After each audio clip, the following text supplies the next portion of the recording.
আমাকে জিজ্ঞেস করছে মা আমি পারবো তো? দেখো আমি সবসময় বলি আমি সবসময় পজিটিভ কথা ভাবতে, সবসময় একদম নেগেটিভ কেউ মনের মধ্যে আনবে না। সবসময় মধ্যে আমি পারবো, আমার দ্বারাই হবে। কেন হবে? আমি প্রথমে বলছি টমাস আলফা এডিসন 999 বার ফেরিয়ে হওয়ার পরও কিন্তু তিনি বাল্ব আবিষ্কার করেছিলেন।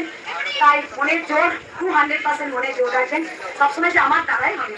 দশরথ মানজি তিনি পাহাড় কেটে রাস্তা বানিয়েছিলেন, তাকে অনেক কটু কথা শুনতে হয়েছে ওনাকে। সবসময় অনেক বলতেন এই পাগল, এই কেটে গেছে। তা তিনি কি কারো কথা শুনে কি সেই পাহাড় কাটটা কি বন্ধ করে দিয়েছিলেন? ওই রাস্তাটা বানানোতে কি মারাত্মক একটা ওই যে পাহাড়টা কেটে কেটে তাও কি কোনো কোনো যন্ত্র নেই, শুধু ছেনি আর হাতে দিচ্ছে ওই পাহাড়টা কেটে কেটে রাস্তা বানিয়েছিলেন। দশরথ মানছি রাস্তা বানিয়েছিলেন কেননা ওনার স্ত্রী প্রেগনেন্ট ছিল, মারা গিয়েছিল। সেই পাহাড়টার জন্য অনেক ঘুরে ঘুরে যেতে হতো হসপিটাল। সেই জন্য কি করেছিল, ওই পাহাড়টার জন্য শুধু অল্প রাস্তা হয়ে যেত। দশরথ এরকম এরকম অনেক অনেক মহাপুরুষ আছে যাদের দেখে আমাদের অনেক কিছু শিখতে হয়। তোমরা বুঝতে পারছো মায়ের মন্দিরটা কবার ভাঙা হলো? 3 বার। তাহলে আমি কি ভেঙে পড়েছি?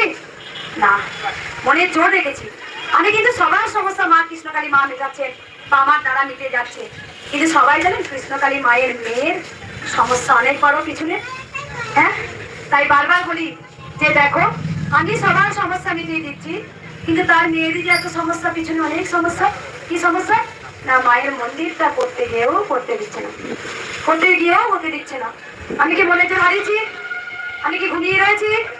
যখন হাজারিতে মায়ের মন্দির 22 দিন বন্ধ করে দিয়েছিল, পাগলের মতো ঘুরেছিলাম। মায়ের একটা স্থান চাই। মা এসছে, মায়ের লীলা ছিল, মা চেয়েছিলেন এই গোপীনাথ যে সে জায়গায় বসবো, তাই বসেছে। অনেক বেলাইনে অনেক মন্দির আছে, অনেক বড় বড় বাড়ি আছে, অনেক কিছু আছে, তখন কিন্তু সব ভালো। আর কৃষ্ণকালী মায়ের বেলায় কালো। হ্যাঁ, বলে দেবত্ব জায়গায় নাকি মায়ের মন্দির হয়? দেবত্ব জায়গায় তো মায়ের মন্দির হয়।